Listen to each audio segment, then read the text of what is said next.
अपन मनोरंजन। नमस्कार। आपका बहुत बहुत स्वागत है, अभिनंदन है। दोस्तों, 4 जून 2024 को देश में बहुत बड़ा खेला हो गया। आप सोच रहे होंगे मैं लोकसभा चुनाव परिणामों की चर्चा करूंगा। नहीं, ये खेला हुआ है medical entrance examination NEET UG के रिजल्ट के साथ।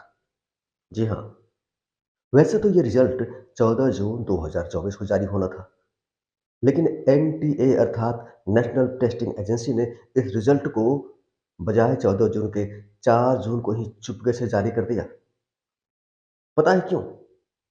एनटीए वाले सोच रहे थे कि 4 जून को मीडिया और देश के सभी पब्लिक की निगाहें केवल और केवल लोकसभा चुनाव परिणामों पर होगी। मीडिया केवल लोकसभा चुनाव परिणामों को कवर करेगी और हम बच जाएंगे। लेकिन ऐसा हुआ नहीं।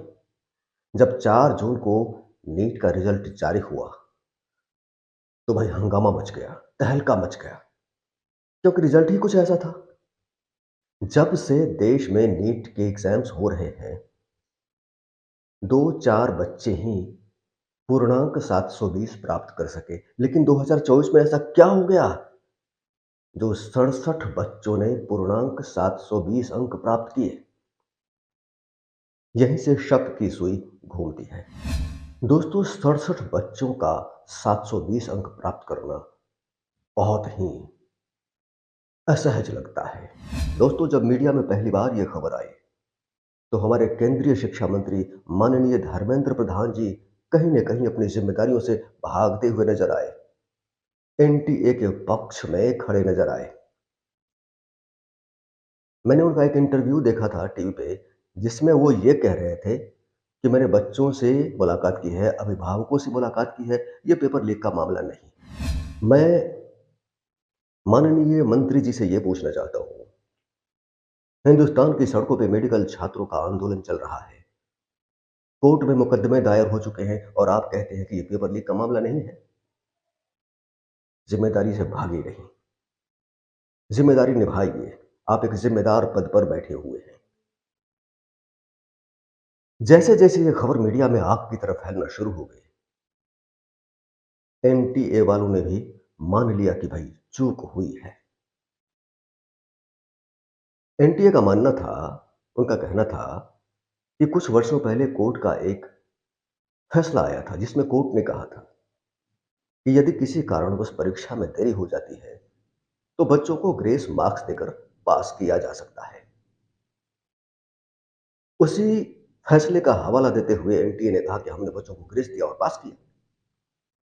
लेकिन एनटीए वाले भूल गए, कोर्ट ने अपने फैसले में नीचे यह भी कहा था कि ये नियम मेडिकल और इंजीनियरिंग के छात्रों पर लागू नहीं होंगे।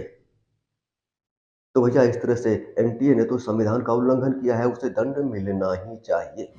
सारी मीडिया, सारा देश, विदेश में भी ये खबर आग की तरह फैल गई कि भैया नीट के रिजल्ट में घपला तो हुआ है। तो हमारे माननीय शिक्षा मंत्री भी और एनटीए भी मानने को तैयार है कि हाँ, घपला हुआ है। तो एनटीए ने कहा कि हम जिन बच्चों को ग्रेस दे चुके हैं उनका एग्जाम दोबारा ले लेंगे। लेकिन भैया, इससे काम नहीं चलेगा, पूरी परीक्षा ही कैंसिल करनी पड़ेगी आपको। ऐसे भाग नहीं सकते।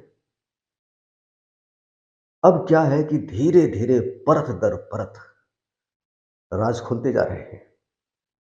बिहार में गिरफ्तारी हुई है, गुजरात में गिरफ्तारी हुई है।